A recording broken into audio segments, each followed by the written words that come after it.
super excited to read that with you guys next month. And yeah, without further ado, let's get into it for this month, because we're in August now.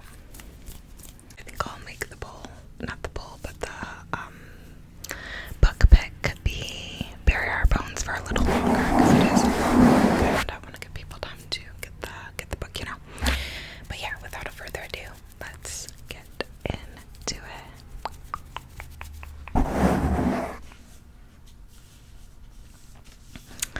So, I did finally read Sunrise on the Reaping in July. Sunrise on the Reaping by Suzanne Collins.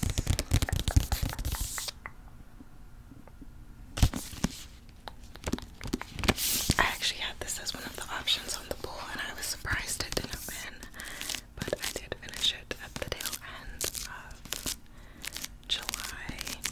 Originally, I had plans to buddy read this book, so I read the first 2 chapters and then was waiting for the person I was going to buddy read it with to catch up. But then they said that they would rather read it closer to the time the movie comes out. So I was like, okay, well, forget that. I'm reading this baby now. Hello. So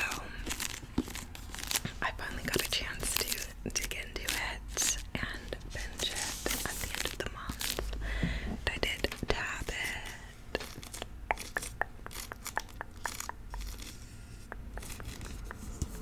And this was really good. It, of course, is Haymitch's story, and he was a part of the Quarter Cal games, so twice as many tributes.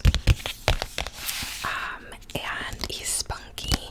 He kind of wants to fight back and end the games, but of course we know from the original trilogy that that does not happen, because in the original trilogy, obviously, he's a mentor. So we know he survived to be a mentor, but we know that the games are still going on, so obviously it didn't turn out. But this is the story of his games and his journey, and I thought it was really good. After reading Ballad of Songbirds and Snakes a couple months ago, it was such a nice change to be in his mindset. His mindset was just so much more like, just felt much better to be in than Snow's mindset in his book. And yeah, I also kind of liked that we didn't see too much of the deaths of the other tributes. Like, I thought it was gonna be like a super bloodbath because it's 20, or not 20, but twice as many tributes, right? But Haymitch actually kind of has his own journey in his attempts to stop the games. Like, he kind of goes on his own journey and isn't with the rest of the tributes for the majority of this book. So we actually don't see him like killing a bunch of people or like a bunch of deaths of the majority of the other tributes, which I was actually glad about. But there still are some gnarly deaths for, I would say, like 3 characters that I was like, oh my gosh. And I'm glad I know that they're coming now so that I can like look away at that point in the movie. But yeah, I really liked Maisley. I really liked Ambert. I really liked what was the one guy's name? The other District 12 guy who was the son of the people who did the bets. I really liked him. Plutarch we see a lot of in this book actually, and I was so intrigued by Plutarch's stuff. If you remember him from the original trilogy, that was really interesting. There's a lot of questions about like there's more of us than there is of them, so like, why don't we stop this? Why can't we stop this? Like, why don't we, like, that's a major question that comes up a lot of times in this, and I really appreciated that that aspect. And yeah, obviously the ending was sad. We know from the original trilogy like how it ends, so obviously the ending was sad. And obviously, since we know that Haymitch was the winner of the games. We know everybody else dies. So, like, the deaths of, like, Ampert and Measly and all of them was, you know, so sad and so disturbing. I definitely skimmed some parts of their deaths because it was just like, yikes. Yeah. The one thing is, I didn't really care about the love thing between him and his Covey girl, Lenore. I liked that she was Covey. I liked the ties back to the Covey and the Ballads of Songbirds and Stinks, but I didn't really care about them. We only see them together in the very end, the very beginning and the very end, and he kept like talking about her and like thinking that he was doing this all for her and whatever, and I was just like, like we barely saw them together, so I didn't care about his relationship with Lenore, and I was like, is it really about that? Like, it's not, but I felt like we had too much time spent thinking about Lenore, and we didn't really see them together enough to really establish that love, so I was kind of like, I could have done without that. But yeah, overall it was good. It was really fast-paced, really easy to read, and yeah, I gave it a 4.5 out of 5 stars.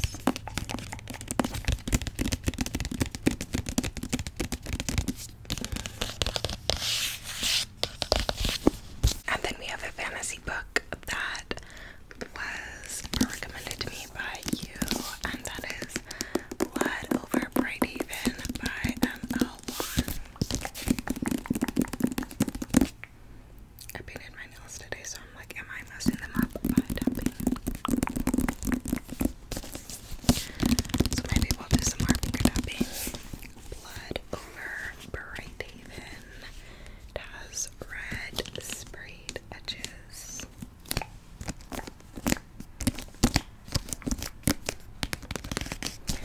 Okay, so this tells the story of Skonia and Tamil.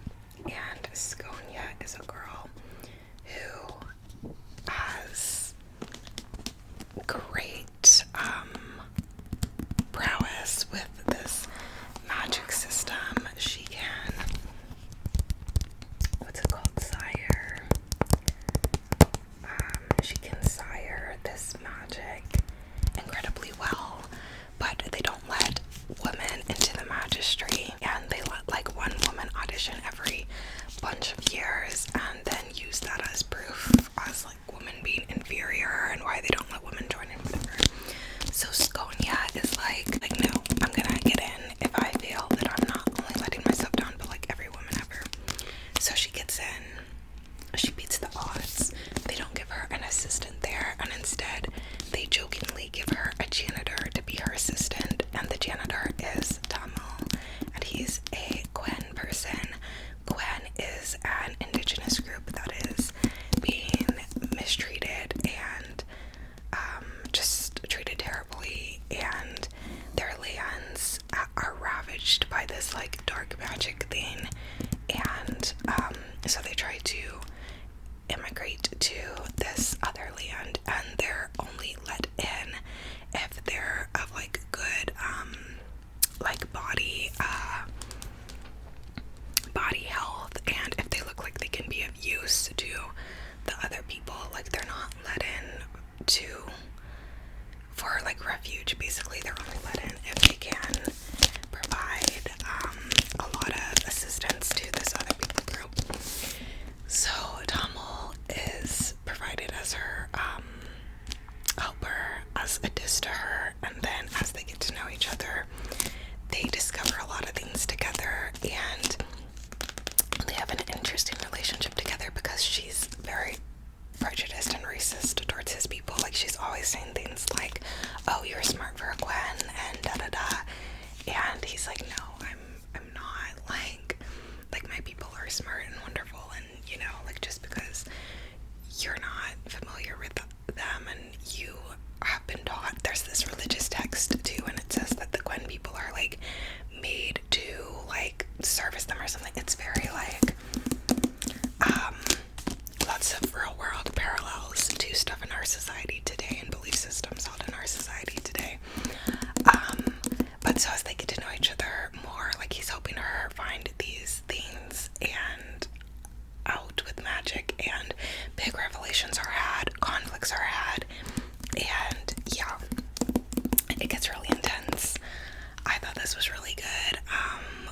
she consistently kept dehumanizing Tamil's people the entire time, and I think the message was supposed to be that like love conquers all and differences and whatnot, but I'm like, I don't want a marginalized person having to be with someone who's continuing to dehumanize their people and view their people that way the entire time. Like, so that's the one part that I didn't like from this.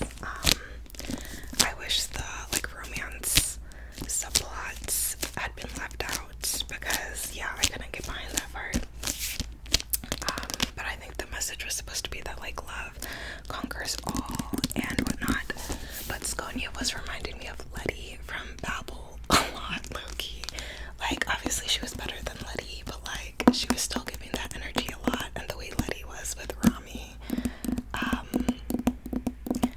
But yeah, besides that, I did really enjoy. I thought it was really good. It took me a while to get into in the beginning because it felt a little dense. But yeah, it was really good. It kind of reminded me of Babel in some aspects, and I loved Babel by R.F. Kwan. So yeah, unique magic system, really good twists, and lots of poignant societal messaging and parallels. And yeah, this was really good.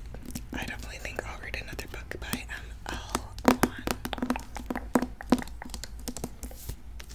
And then I finally read The Atlas 6 in July. I buddy read this with the One Died ASMR, and that was super fun. I always enjoy a good buddy read, and I know she didn't like this one as much as me, but it was still fun hearing her thoughts and discussing some things about it. I did tab it as well. And this is a crazy book. There's the Atlas 6, so 6 main characters who have been inducted into this secret society with the promise that they can have all the knowledge in the world and like all this power and stuff if they complete what they have to do, which is kill off one of them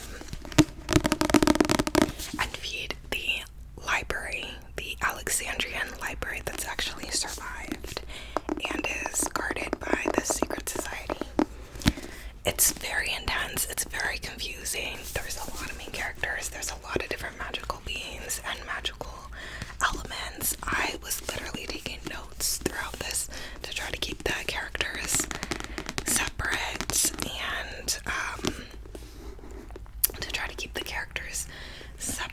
and to try to figure out what was what. And I loved this, to be honest. This was like a fever dream to me. Like, I was just so invested in it. And I know all of Eve Lake's writing is kind of very introspective, very kind of like stream of consciousness-y. And yeah, I loved that. I ate it up. The characters are so unlikable. Like, they're such pieces of shit, honestly.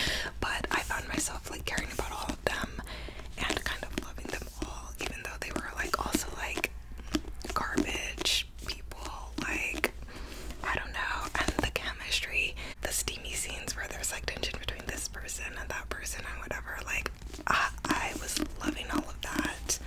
I was eating it up. And yeah, it got crazy. There's also illustrations in my version, which love that.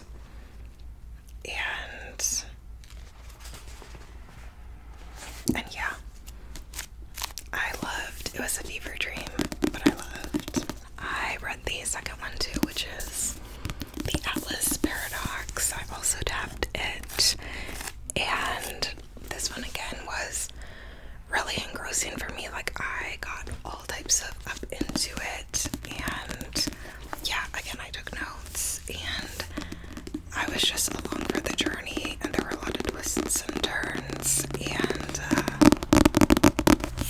yeah, it was good. I didn't like this one as much as the first one because I started to feel like it was drawn out, but I still did really like it. So the first one I gave a 4.5, and this one I gave a 4.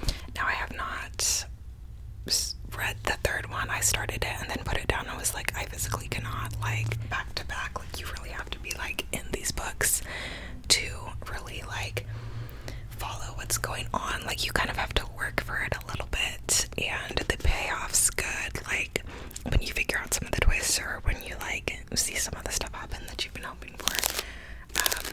But it is like a bit of a slog too, so I just couldn't physically do the third one right after this. I started the third one, and then I saw we got 6 more POVs, and I was like, hold up, we already have like 8 POVs, like, are you insane? And I'm a multi-POV hater sometimes, so I'm like, that is way too much going on. So I put the third one down. I do plan on finishing it, but I do think it's a bit too drawn out at this point. But yeah, I will be picking up the third one at some point.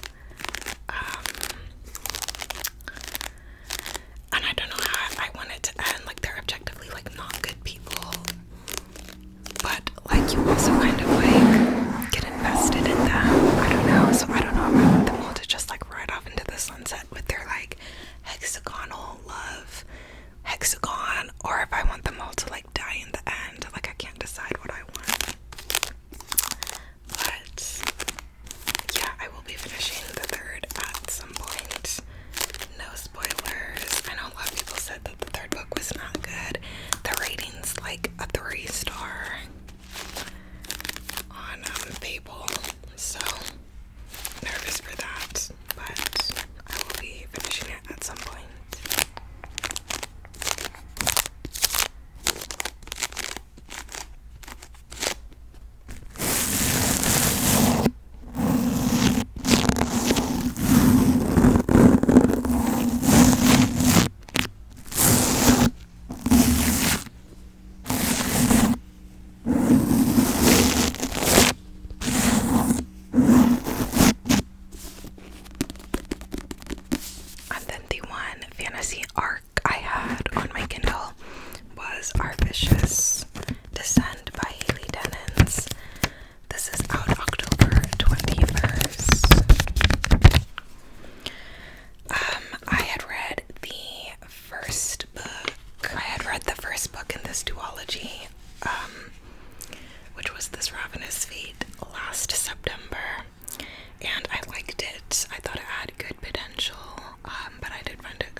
Sunburn by Chloe Michelle Howarth. I had just started this at the end of last month, and I said I had a good feeling about it, and it was indeed stunning. The writing in this book is absolutely exquisite.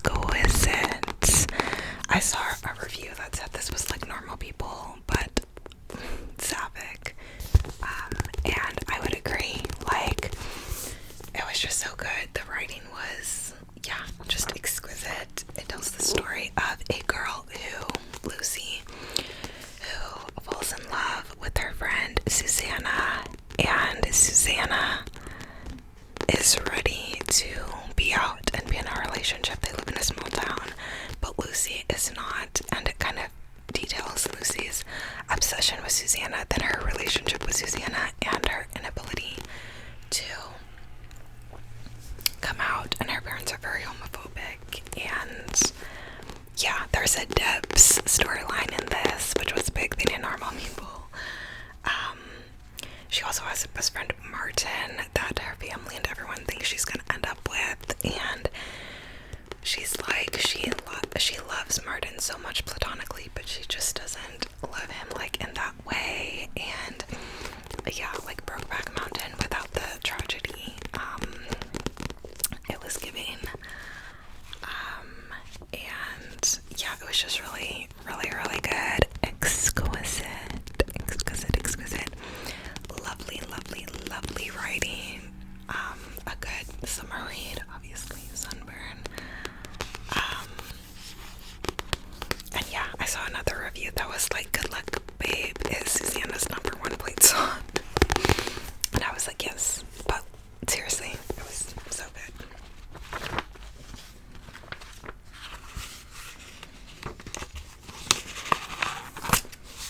If I had more time to spare, I would just read so many quotes from it, because yeah, it was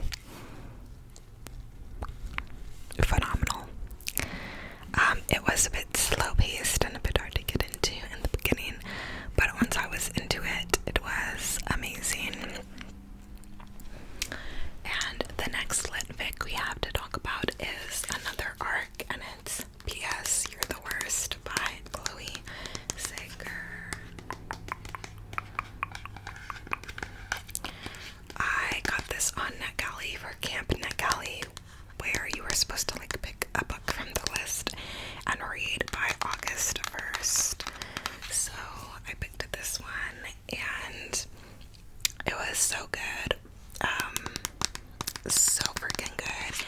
It follows a millennial girly who's going through life heartbroken and pining for her ex. She's pining for this guy who's her ex, and he's still in her life, and her friend.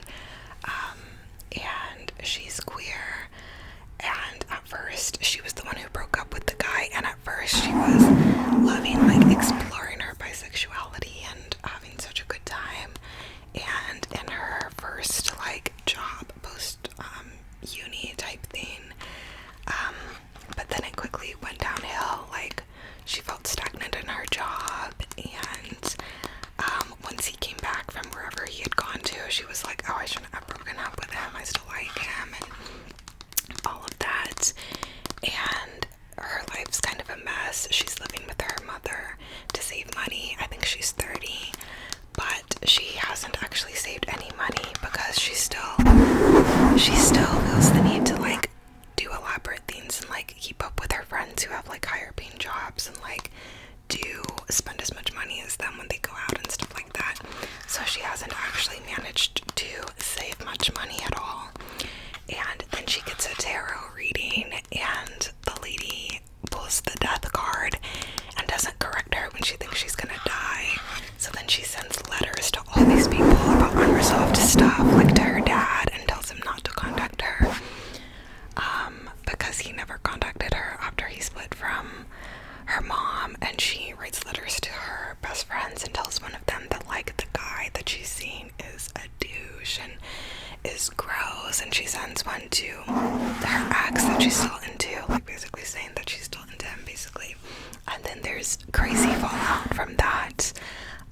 There is fallout from her mom, who's very manipulative, and which jeopardizes her living situation there. And there's fallout obviously from her friends. Like, her one friend is like, oh my gosh, how could you say that about my my significant other? And then the other friend, she kind of said was like too into like wedding planning and her job and stuff. And so there's basically just all this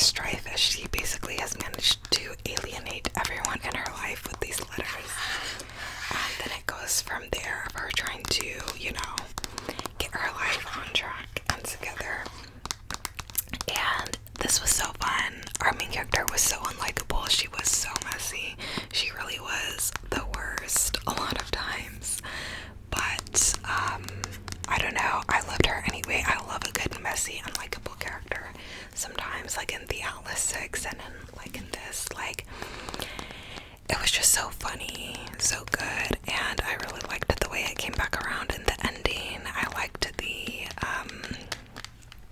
little going into tarot aspects too, and yeah, I just really enjoyed. And yeah, I gave 5 stars, and I would like to read another Chloe Seeger book.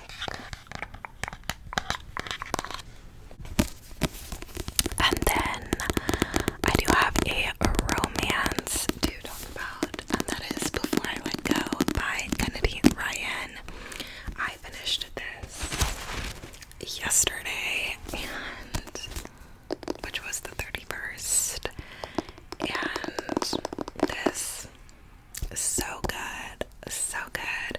Kennedy Ryan has a way of writing such like real feeling relationships, and yeah, this just felt so realistic. It follows a divorced couple who are still in love with each other and have 2 kids together, and divorced after they had trouble grieving their child that they lost.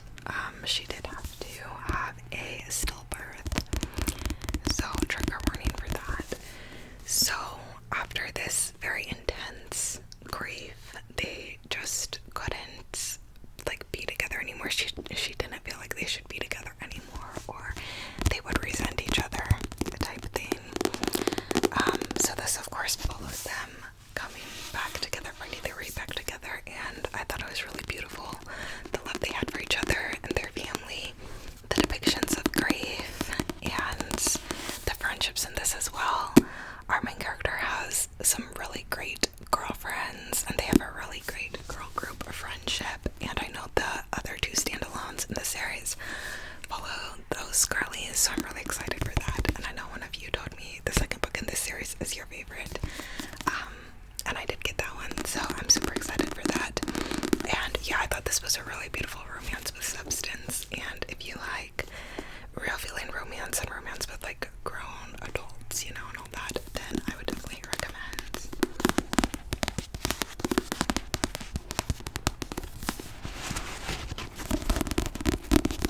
And then we have a period piece romance that I started last month, and that is A Lady for a Duke by Alexis Hall. This is a queer historical romance. Our main girlie is trans, and her love interest was her best friend before she transitioned, and he does not recognize her. And yeah, she goes to help him out because he's kind of distraught after the war, and he thinks he lost his best friend and all of that, and it details them getting to know each other again, her helping him with the trauma he feels from after the war, and then of course once he knows that it's her, them falling in love and all of that. And this is really good. The steamy scenes between them were really good. There were only like a couple, but they were really good and really steamy. And yeah, just really good. Okay, my storage literally was like storage full and cut out the video, so I had to temporarily remove some apps, and hopefully I will be able to export these two. But yeah, really good. I gave this 4 stars. Oh, and I don't think I said for the Kennedy Ryan one, but I gave that one 4.25. And we do have a couple nonfiction. I did finish Questions I Must about the Holocaust by Heidi Fried in July. I got this when I went to Germany back in May, and was reading it for a couple months. And obviously this was really good. It's her answering different questions she's asked by students as a speaker at schools and stuff, about her experience and what she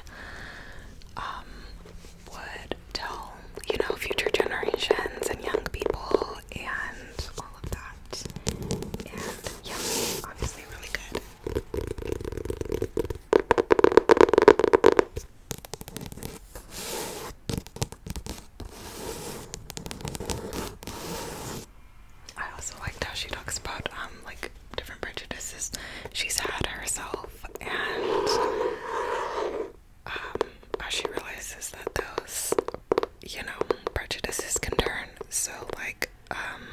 violent and terrible, and how, you know, you have to let those prejudices go. And yeah.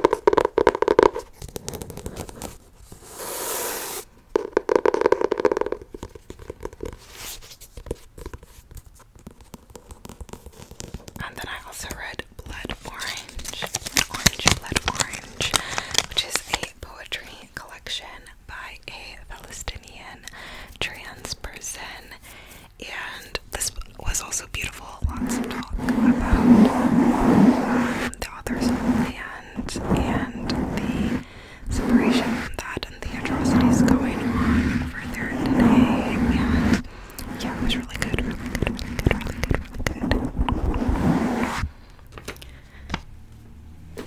It's important to look at the past, you know, and learn from the past, and also, you know, speak out about atrocities happening today. So yeah, both of those were really good. Totally changing pace. I'm trying to move quickly because of my storage, but I did finish the Heartstopper graphic novels in July. I actually read this one, volume 2, the last day of July, but I had already recorded my reading wrap-up, so I didn't get a chance to talk about it there. But volume 2 was one of my favorite graphic novels from the entire collection. It was so good. We get to see more of Nick and Charlie together, and less of the like school drama of like the homophobic people towards Charlie and stuff, and more of them just being together. And it was so cute, so sweet. Like every moment of them together was just so sweet. The love they have for each other is just so beautiful. And yeah, I loved it so much. Words cannot describe how happy this entire graphic novel collection makes me. Like, I just love how sweet the love is between the characters, between the friends, between the people who are dating, just all of it. So good, so sweet, so pure, so wholesome, and so good to see queer kids just getting to be themselves and coming into their identities, and maybe dealing with some stress from exams and some homophobic people and some other stuff, but really just having such pure love between each other. And volume 3 was also good. Volume 2 I gave 5 stars. Volume 3 I gave 4 stars. This one we start to get into some more serious topics because Charlie has an eating disorder, and we begin to see that in this book. And at first I was like, I don't know how I feel about that. Like, I really love the wholesome, like, pure love in these books, and I don't know if I want to, you know, deal with these really heavy topics too. But I do feel like it was done in a good way. And volume 3, they have this Paris strip, and the Paris strip was really cute. Was it volume 3? Yes. The Paris strip was really cute too. And there's a moment with the teachers together. We get to see the two teachers that are like into each other as well. And it was so cute. Let me read this. One of them says, "Come on, you never snuck off with a boy on a school trip when you were their age," because they busted Nick and Charlie for being out over curfew. And the other one says, "Well, when you don't come to terms with your sexuality until your mid-20s, you tend to miss out on all those beautiful gay teenage experiences." And the other one says, "That recent, you're only 26, right?" And he says, "Yep. Probably a bit late for me to have any youthful moments of discovery." I don't think there's an age limit on those, to be honest. You're flirting with me? Maybe. Like, they just made me so happy. It made me so happy that they were like, that we got to see some older queer people like coming into their sexuality too, like just with each other. Like, I just thought that was so freaking stinking sweet. Okay, and then here's the moment between Sarah and Charlie when talking about like coming out and whatnot. asks, how did you and Darcy get over the fear of people knowing you're together? And she says, Darcy was out already. We'd been dating for a while and most of our friends knew. But other people were starting to guess too. At our school, lesbian was used as an insult all the time. I probably even used it once or twice when I was younger. We were terrified. It took me a long time to even feel comfortable calling myself a lesbian, and for a while we thought it'd be easier to pretend we were totally platonic. I guess for a while it was easier, but in time we got more comfortable being us. We reached the point where we knew that whatever people said or thought about us, we knew who we were, and we loved ourselves anyway. I thought that was just so freaking sweet. And then Charlie talks about it with Nick later. Charlie says to Nick, I was talking to Tara about it yesterday. She told me how she and Darcy came out, and it made me feel like even if things are harder when people know about us, we'll be okay because we've got each other. Like, is that not the cutest thing ever? It just made me so happy, so freaking happy, and I love that so many different identities are shown in this. We have Nick, who's bisexual. We have Tara and Darcy, who are lesbian. We have Charlie, who's gay. We have an asexual character in the book. It's Charlie's sister. In the show, it's one of their other friends. We have Elle, who's trans. We have the two teachers who are gay. Like, I just love that there's so many different queer identities shown in this. And I saw a review online that was like, why is everyone gay in this volume? And I'm like, do you ask that when you watch a TV show or read a book where every single character is straight and it never even crosses your mind as being all straight or different or odd? No, so why are you hating on there being like an all queer cast for once? Like, I genuinely love seeing all the different identities in these books so much, and it just feels so sweet and so wholesome because the love and care they have for each other is so sweet and so wholesome. Yeah, then volume 4 we get a lot more into Charlie's recovery and Charlie dealing with his eating disorder, and Nick having dealt with kind of trying to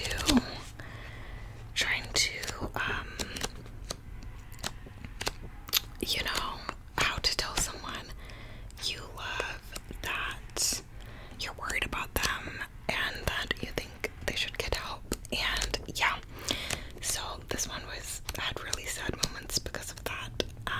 Was kind of tough at points because of that, but it was still really good, I thought. This one was really good too, and I give this one 4 stars as well. Fifth one was so freaking sweet. This one's definitely a favorite for me. The cover, hello, stunning. But I gave this one 5 stars. Nick goes on his college visits for this one, and their love gets a bit more intense, and Charlie kind of comes into his own a bit and performs on stage for the first time with his drumming. And yeah, and these characters just make me so happy. I'm looking for this one point because I thought Nick talked about bisexuality in this book, but maybe it was in volume 4.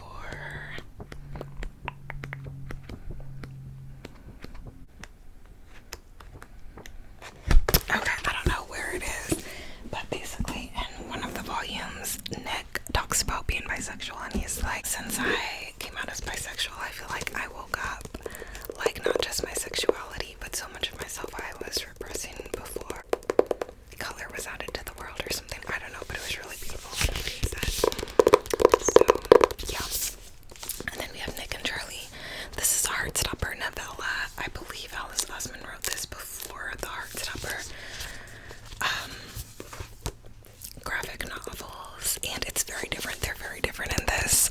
Charlie is a mess in this, and Nick was not as teddy bear sweet in this too. Like, it was very different. I didn't enjoy this one as much because they're like fighting in this, and it's the miscommunication trope, and Charlie's mad that Nick's gonna go to college and da-da-da. So I didn't like this one as much, but it was still sweet. I give it a 3.5, and it has this ridged Nick and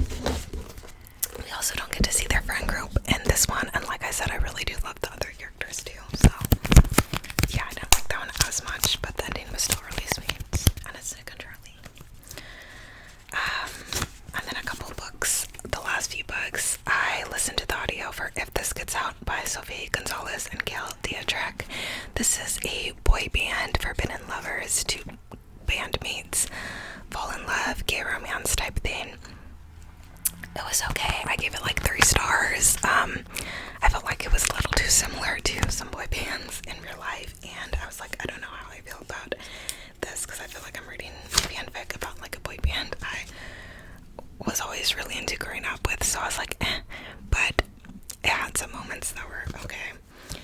Not okay, like it had some moments that were good, it had some others that I didn't really care for, and yeah, I thought it was okay. I also read another arc, which is Joy to the Girls by Rachel Lippincott and Allison Derrick. This comes out September 30th and is a sequel novella to She Gets the Girl, which is a sapphic coming-of-age novel that I listened to the audio for last September, and this was really sweet. It is a holiday novella, so I'm not sure why they are releasing it in September.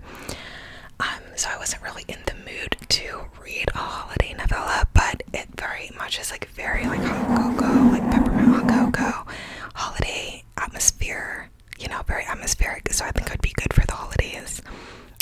It didn't hit super hard in the summer though, and is big on the miscommunication trope again, which I don't love. But yeah, I give it 3.5, and I think it would be cute for around the holidays. And then I also finished Powerless by Elsie Silver on my Kindle, and I didn't really care for this one. I did like Jasper, whatever his name is. I did like him better than Red, but I didn't really care about it. I don't know, it was boring to me. I couldn't really get into it. I didn't like the spice. It just didn't work for me. I found it really boring. Like, I don't know, so I think I'm just gonna DNF that Chestnut Spring series. It may just not be for me, okay? Maybe I'm more into the Brokeback Mountain type of cowboys, you know? So,